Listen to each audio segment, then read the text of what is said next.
Voy a ver si funciona. ¿Ahí me escuchan? Ok.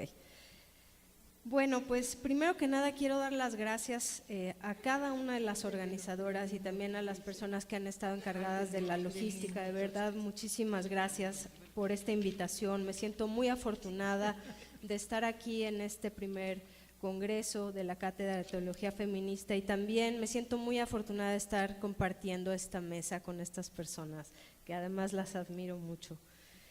Bueno, pues yo voy a hablar sobre Atenco. Voy a dividir mi ponencia en dos partes. La primera va a ser un muy breve recorrido y muy rápido de los antecedentes y los hechos que ocurrieron en Atenco. Y también al final voy a hacer un análisis muy breve, también muy pequeño, muy simple, de la tortura sexual que vivieron estas mujeres a través de la mirada de algunos autores, filósofos y sociólogos en su gran mayoría.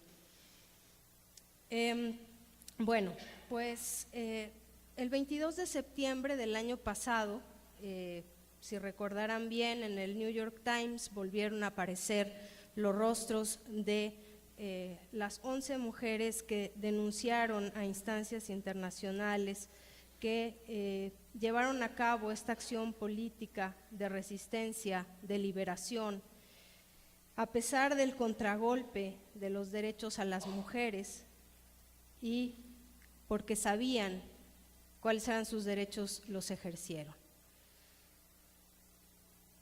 Atenco el San Salvador Atenco está en la cabecera del municipio de Atenco y está en el Estado de México. Es un lugar eminentemente agrícola dedicado la gente a la siembra de flores y de maíz. El problema, voy a recordarlo de manera muy rápida, es que en 2001 se creó un proyecto, cuando estaba Fox en el poder, donde se pidieron cinco ejidos, ¿no? Se trataron de utilizar 5 ejidos de San Salvador Atenco para poner un aeropuerto alterno. Obviamente hubo resistencia de toda la población, lo sabemos muy bien. Durante 5 años fue una resistencia, estuvieron presentes en concentraciones en Los Pinos, en marchas, ¿no? Se unieron a el colectivo del Frente de Pueblos en Defensa de la Tierra y los acompañó la otra campaña con el subcomandante Marcos. Y obviamente con estos dos frentes, estas dos organizaciones, pues tuvieron muchísimos simpatizantes, entre ellos estudiantes, académicos, etcétera, ¿no? Campesinos, obviamente. Para recordar algunas cosas también, en el 2006, después de 5 años de resistencia, el 3 de mayo entró la policía a San Salvador Atenco y a las 8:30 de la mañana aproximadamente no dejaron ya que los floristas pudieran abrir sus lugares para vender flores en la plaza municipal de Atenco, y entonces esto hizo que muchos del Frente de los Pueblos en Defensa de la Tierra se unieran y también pues alguna otra parte, otro sector de la población se fuera a la carretera federal Texcoco-Lechería para bloquearla, pero también sobre todo para avisar que había una invasión de la policía, ¿no? Entonces, pues bueno, esto no paró aquí. Obviamente esta resistencia, esta última resistencia de la población, pues obviamente decayó en un castigo mayor. Y a esta operación, que ustedes recordarán bien, se le llamó Operación Rescate, y están aquí al menos estos 6 mandos expertos en lucha antisubversiva de la PFP, del CISEN y de ACE, ¿no? Todos estos, como ustedes los pueden ver, tienen ahora y han tenido puestos que después de esta Operación Rescate se les dieron. Entonces, el 4 de mayo fue el mayor problema y aquí se vieron las luchas de manera muy evidente entre la población, entre los civiles y también entre la policía, ¿no? Son imágenes que ustedes conocen bien, que conocemos muy bien por la brutalidad en la que pues nos metieron, ¿no? Y bueno, alrededor de unas 300 personas fueron agredidas, fíjense bien, por 3,500 policías, es decir, en una relación de fuerzas de 10-1. Las 217 personas detenidas que tienen ahí, quienes estaban más o menos, había mujeres, había menores de edad, hubo 2 muertos, un joven de 14 y otro de 20 años, ¿no? Hubo violaciones a las mujeres, ¿no? De estas 217 personas que fueron detenidas, fueron acusadas de secuestro equiparado, delincuencia organizada y ataques a las vías de comunicación, que en México se consideran delitos graves. A las mujeres, en el caso de las mujeres, las 47 mujeres que fueron golpeadas, atacadas sexualmente y además detenidas, pues 26 reportaron agresiones al ingresar al Cerezo, y después, pues bueno, fueron defendidas por algunos organismos que están ahí, que ustedes ven. La cuestión es que estos 21 policías que fueron detenidos en un inicio, después fueron absueltos, ¿no? Y las mujeres se quedaron algunas unos meses y otros varios años dentro de la cárcel, ¿no? Ellas obviamente continuaron con su denuncia hasta el final, como muchos de los organismos de México e instancias nacionales no las reconocieron, no las escucharon, pues fueron a instancias internacionales donde hasta la fecha, el año que entra, veremos cuál va a ser la resolución que se les da. 7 años después, bueno, en 2007 más o menos, y después en 2013, ahí están las fechas, ¿no? En las diapositivas, dieron sus testimonios las 11 mujeres, pero después en 2013 les ofrecieron que iba a haber una solución amistosa. Una solución amistosa que significaba que se le iban a dar tratamiento médico, psicológico, que se les iba a remunerar económicamente, para vivienda, educación, etcétera. Obviamente las mujeres dijeron, no, eso no lo queremos, ¿no? Entonces, esto sigue, ¿no?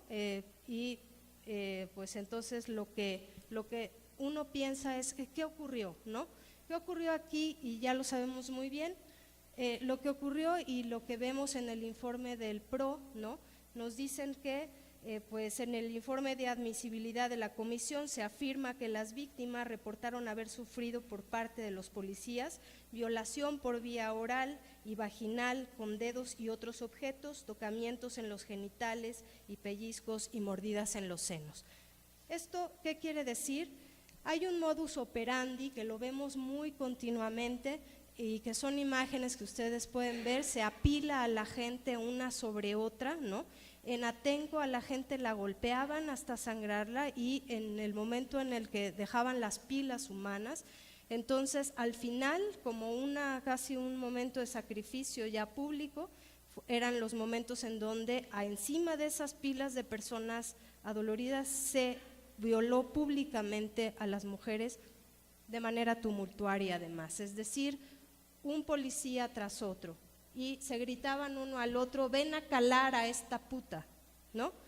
Iban uno tras otro, 15 más o menos, ¿no? Y entonces pues les decían que se hubieran quedado en casa a hacer tortillas, en fin, ¿no? Cuestiones que ya sabemos. Es decir,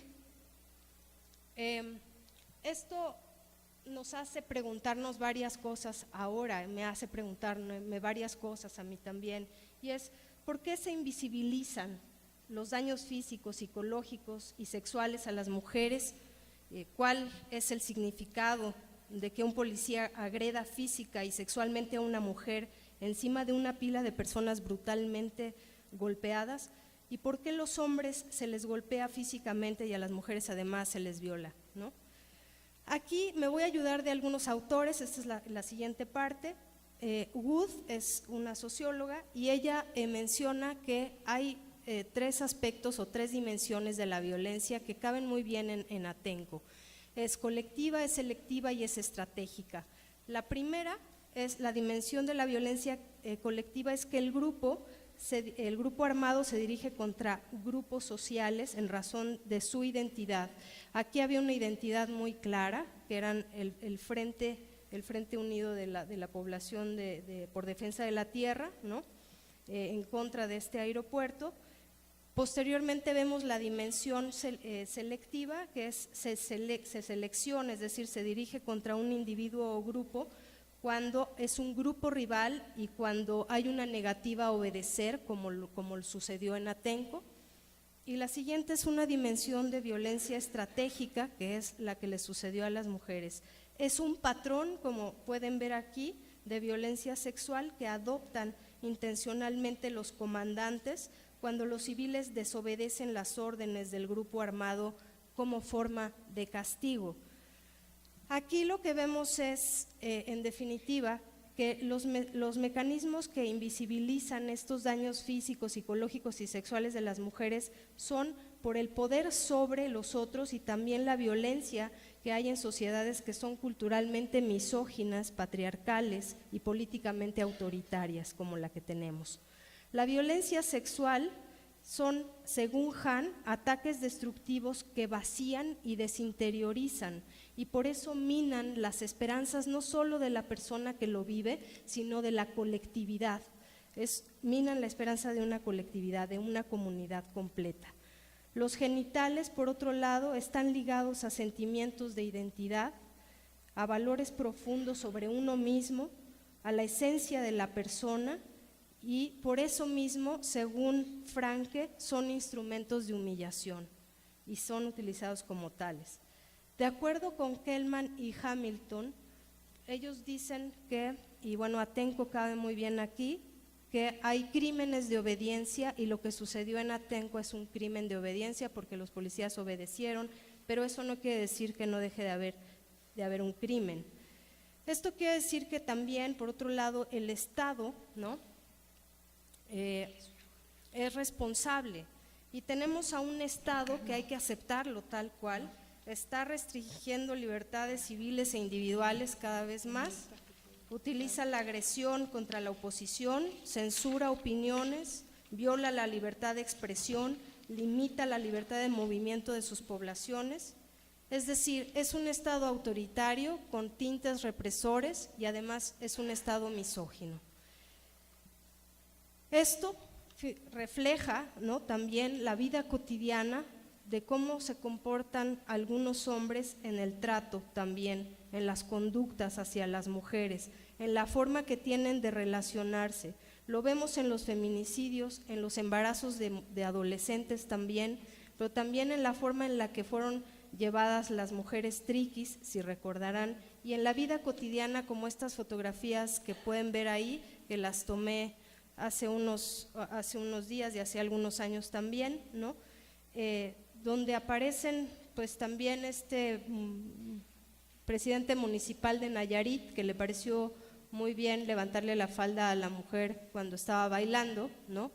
Todos estos conductas cotidianas que estamos viendo son reflejo también de un Estado que está permitiendo el trato a las mujeres de otra forma, ¿no?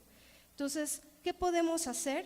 Pues yo considero que podemos seguir apoyando de manera solidaria a las mujeres de Atenco en romper el silencio, en seguir nombrando lo que nos pasa, en seguir nombrando y dialogando entre nosotras, exigiendo derechos para tener mayor libertad y autonomía, para dejar de ser objetos, para poder ser sujetos, para poder ser consideradas personas con dignidad humana. Muchas gracias.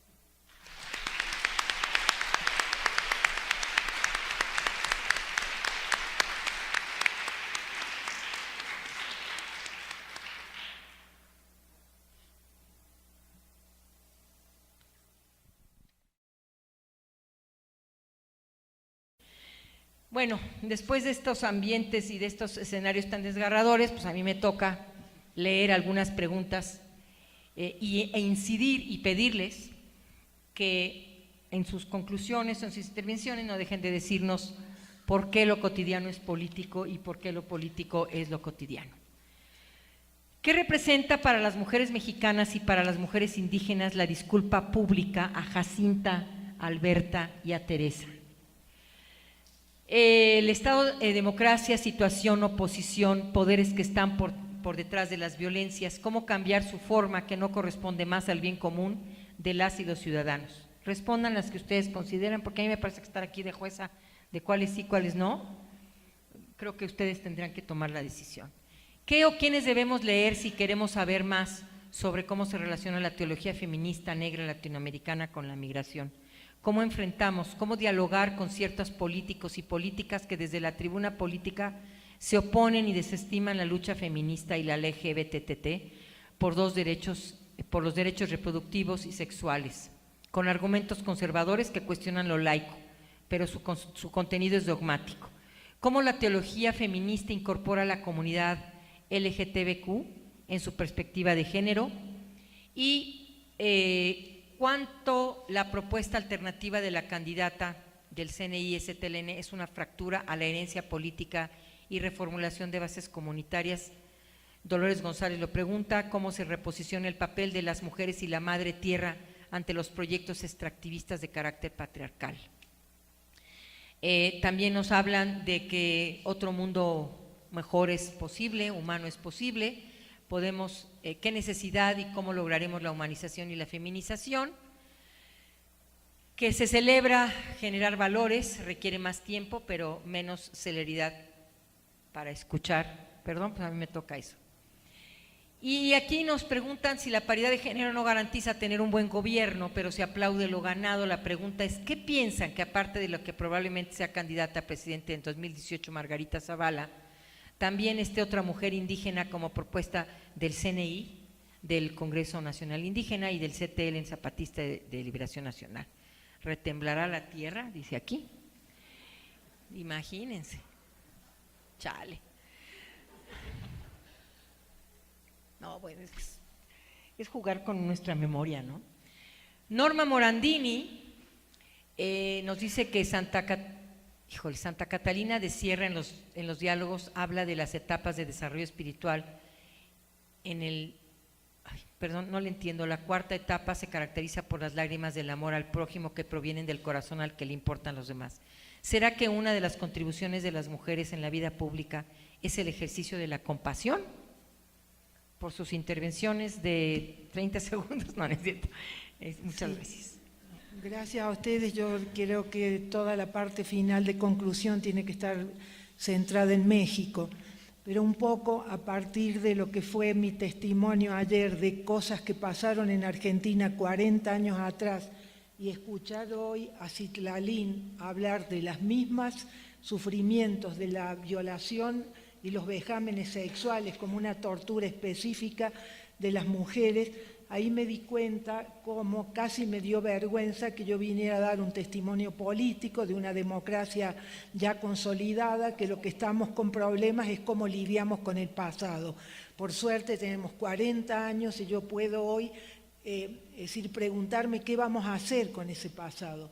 Pero México, un país que desde el sur veíamos como libre de golpes militares y que nosotros éramos los que teníamos siempre, hemos tenido todo el siglo pasado, más de 50 años con dictaduras militares donde era fácil reconocer algo que me parece que hay que poner en esta mesa, poner en este debate, que el único que puede violar los derechos humanos es el Estado, porque es el Estado el que los consagra.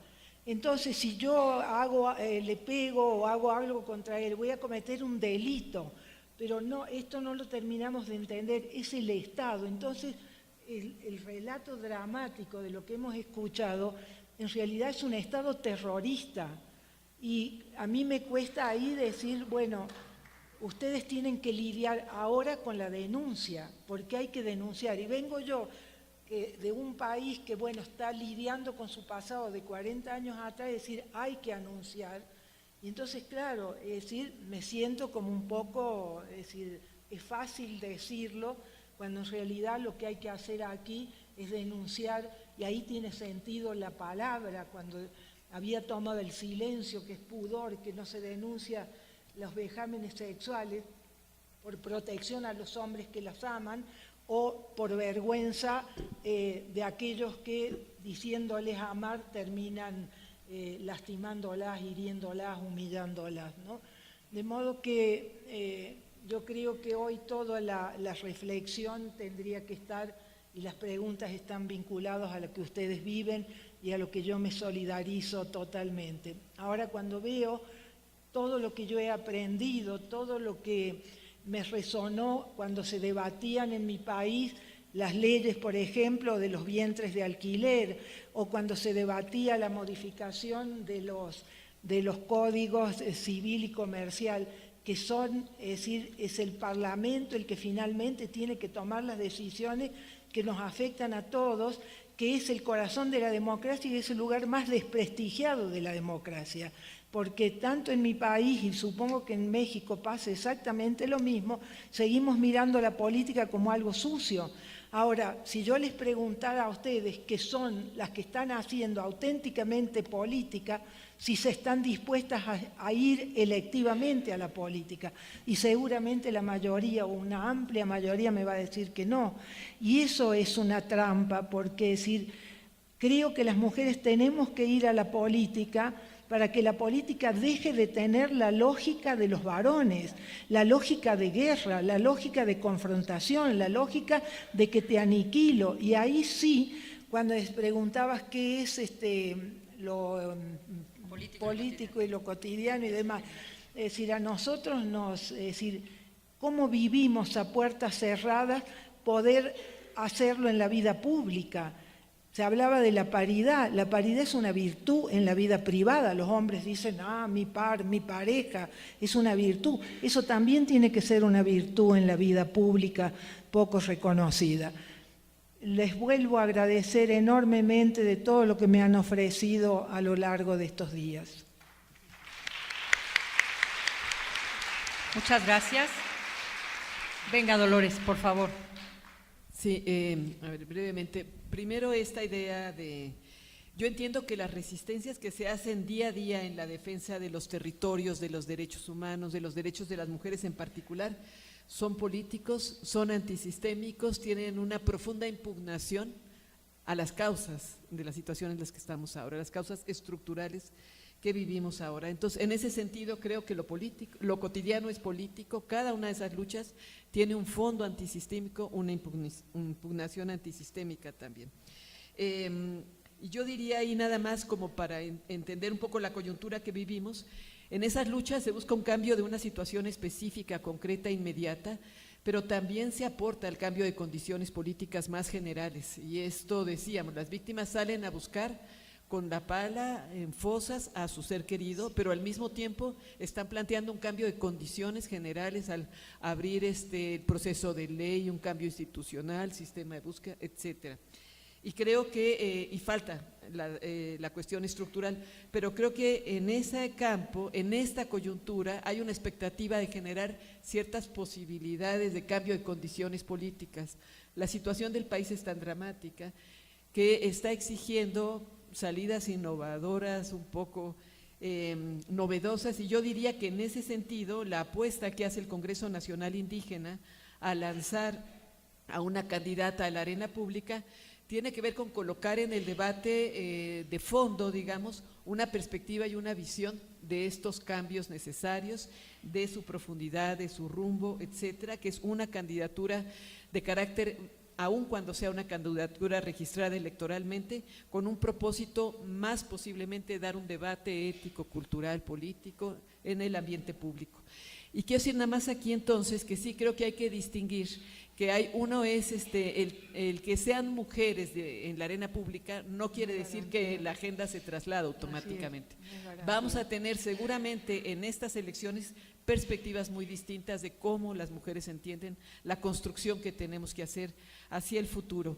Y en ese sentido, una frase solamente, a mí me parece muy importante que en esta pregunta que se hacía antes de cómo construir, a qué sistema nos acogemos si los que conocemos no funcionan, tiene que ser construido desde esto que sabemos que está bien, O sea, lo que nosotros entendemos que son los valores básicos de las relaciones humanas, de convivencia sociales, de compartir, de intercambio, desarrollo, etcétera, eso tiene que ser nuestra guía para saber lo que tenemos que construir de futuro. Y creo que eso tiene que estar presente en la coyuntura.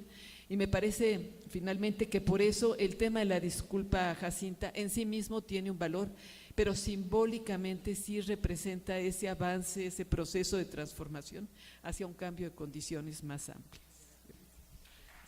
Ese es el tema. Sí, Solo el cambio viene con si la ellas se atrevieron a participación. perdonar desde sus corazones, yo… Venga. Bueno, pues yo la verdad es que no soy teóloga, como ustedes saben, entonces las preguntas de teología no las puedo contestar, pero me voy a sumar un poco más hacia esta cuestión de la disculpa, ¿no? Y también pues a esto de lo cotidiano es político, ¿no? Me parece que efectivamente, pues sí, bueno, de hecho hubo una disculpa y la hija les pidió que se arrodillaran, ¿no? Por todos los años que estuvo en la cárcel injustamente Francisca, ¿no? Jacinta. Pero yo creo que va más allá. A mí me parece que va más allá de una disculpa, de pedir una disculpa. Son muchos años de vida perdidos y me parece que esos ya no se pueden recuperar. De hecho, lo sabemos por las mujeres de Atenco, inclusive lo han mencionado en los testimonios que seguramente todos conocemos, ¿no? Y hemos leído varias veces. Son años perdidos. ¿Cómo se pueden recuperar esos años que te quitan, ¿no? Injustamente? Yo creo que una disculpa no es suficiente, no hace una diferencia, ¿no? Yo creo que aquí más bien lo que yo pienso de este tema y que lo quiero vincular a esta cuestión de lo cotidiano es político, es que realmente desde el día de ayer también en algunas de las mesas que se hablaron y de los paneles que se hablaron, se ha estado trabajando mucho con el término de feminismo, ¿no? De lo mucho que se está dejando atrás el término de feminismo en nuevas generaciones. Yo creo que nos toca volver a impulsar que este feminismo tenga realmente pues un significado importante para todas las generaciones que siguen, que están detrás o que están en medio, que están en fin, ¿no? Hay una tradición del feminismo sobre lo cotidiano es político, lo privado es público, si se acuerdan, ¿no? Es decir, cómo nuestros cuerpos importan también, cómo nuestras vidas y nuestra intimidad importa en lo político, en lo público, y mientras sigamos teniendo gobiernos y además pues sí, estados, ¿no? Que nos estén minando, nos estén cooptando y nos estén restringiendo en nuestras vidas cotidianas como personas, no como mujeres, sino como personas, hombres, mujeres, etcétera, lo que queramos, ¿no? Esto quiere decir que vamos a tener que seguir luchando por nombrar, por gritar, por exigir los derechos que son nuestros derechos y recordarles que no es una cuestión de disculpa, es una cuestión de reparación, hay que exactamente, reparar. El Estado tiene que reparar. de justicia, pero de obligación, ¿no? Es obligación del Estado. Entonces me parece que por ahí va. No podemos olvidar que lo privado es público, que lo cotidiano es político y que todos somos también políticos y políticas.